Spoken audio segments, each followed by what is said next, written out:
My wife always said her male best friend was basically family. His name was Ryan, and by the time I realized how strange our situation had become, everyone around me had already been trained to treat him like furniture. He was at birthdays. He was at holidays. He was at our baby shower, standing in half the photos with his hand on my wife's shoulder like he belonged there more than I did. At first, I really did try to be mature about it. My wife, Emily, had known Ryan since college. They survived some dramatic friend group breakup together, and she said he was the only person who had been there when her dad died. I did not want to be the insecure husband who told his wife she could not have a male friend. So I swallowed a lot. When he came to our anniversary dinner because he was having a bad week, I swallowed it. When he knew about our arguments before I had even cooled down from them, I swallowed it. When he had a key to our house for emergencies, even though he lived 25 minutes away, I swallowed that too. Then our daughter, Lily, was born. Everything changed after that. Emily was exhausted, emotional, and overwhelmed, and I was working longer hours because hospital bills do not care that you are sleep deprived. Ryan started coming over while I was at work. At first, I was grateful. He brought groceries. He helped assemble baby furniture. He watched Lily so Emily could nap. But slowly, it stopped feeling like help and started feeling like replacement. I would come home and find his shoes by the door. His jacket over my chair. His coffee mug next to my sink. Once, I opened the fridge and saw a container labeled Ryan Lunch in Emily's handwriting. I laughed because I did not know what else to do. When I asked Emily if he was over too much, she looked at me like I had slapped her. She said, "He's basically family. Why are you making this weird?" That sentence became her shield. Basically family. If I questioned him being there, I was insulting her family. If I said I wanted time alone with my wife and child, I was isolating her. If I came home early and Ryan happened to leave 5 minutes later, I was paranoid for noticing. One night, I got home early because a client meeting was cancelled. Ryan's car was in the driveway. When I pulled in, he came out the front door so fast he almost forgot his phone.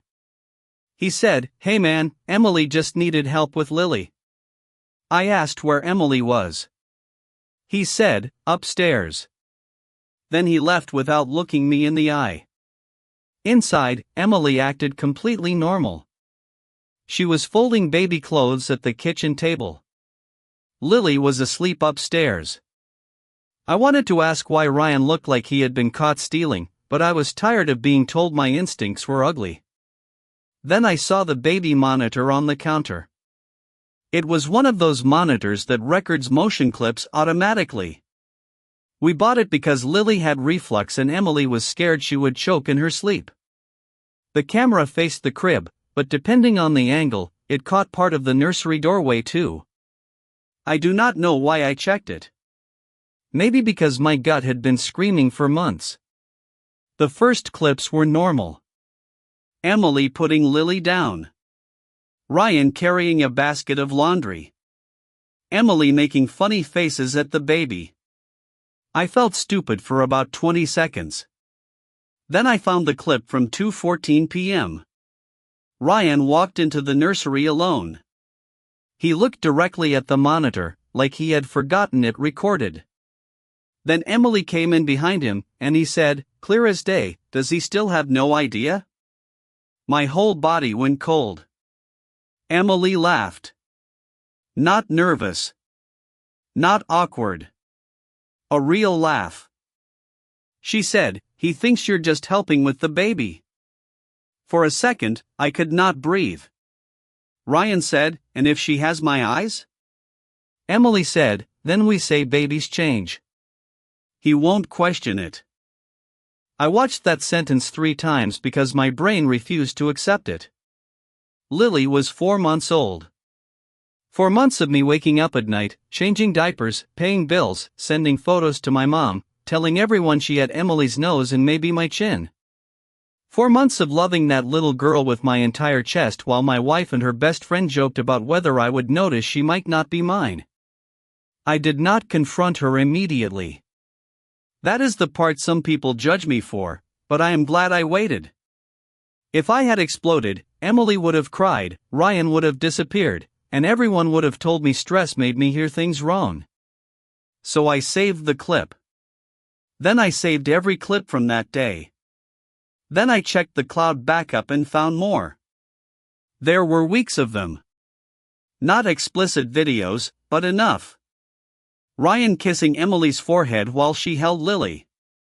Emily telling him, "You should have been the one here from the start." Ryan asking if I had signed the birth certificate yet. Emily saying yes, and both of them going quiet. That one hurt in a different way. I had signed it in the hospital while Emily slept. I remember being so proud my hand shook a little. I remember thinking this paper made us a family. Meanwhile, it might have made me legally responsible for a lie. I called a lawyer before I called anyone else. The lawyer told me not to leave the house, not to threaten anyone, and not to make accusations I could not prove.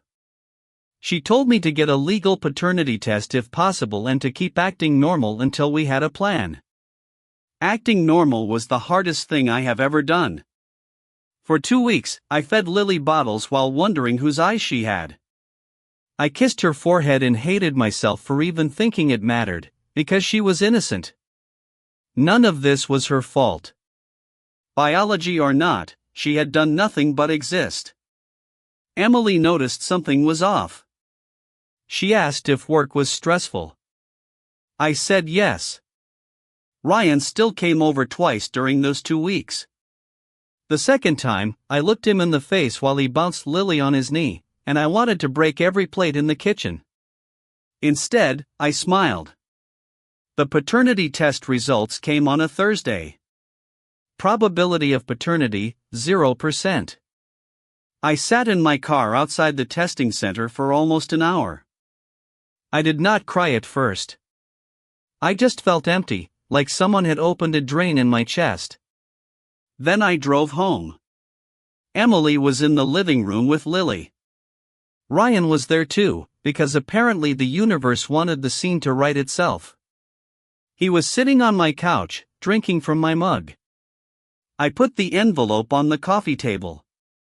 Emily looked at it and immediately went pale. Ryan said, "What's that?" I said, "The answer to your question."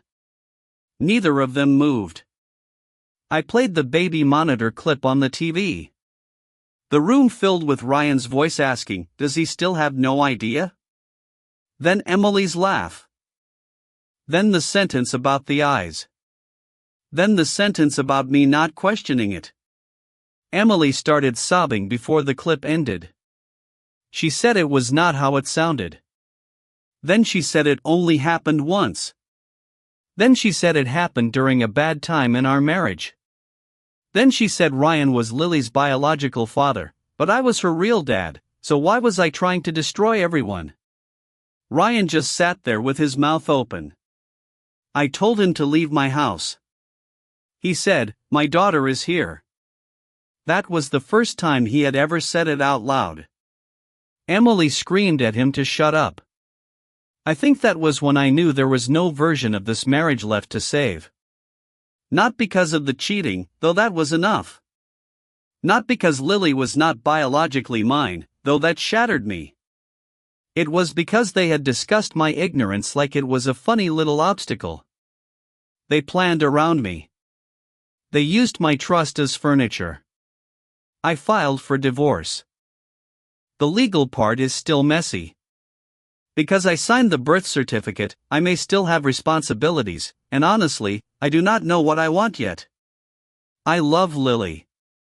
I also cannot look at Emily without hearing that laugh. Ryan suddenly writes now that the secret is out, but he did not seem concerned while I was paying for diapers and pediatrician visits. Emily tells people I abandoned my daughter. I have not abandoned Lily. I visit her through temporary arrangements while the court figures things out. I still hold her, still feed her, still feel something break inside me every time she smiles at me.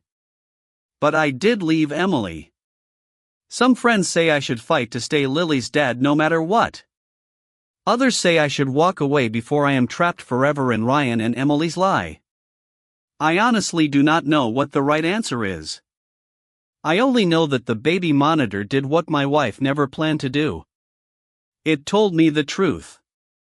So am I wrong for checking the baby monitor and using the recording against my wife? Or did she lose the right to complain the moment she and her best friend planned to let me raise his child without ever telling me?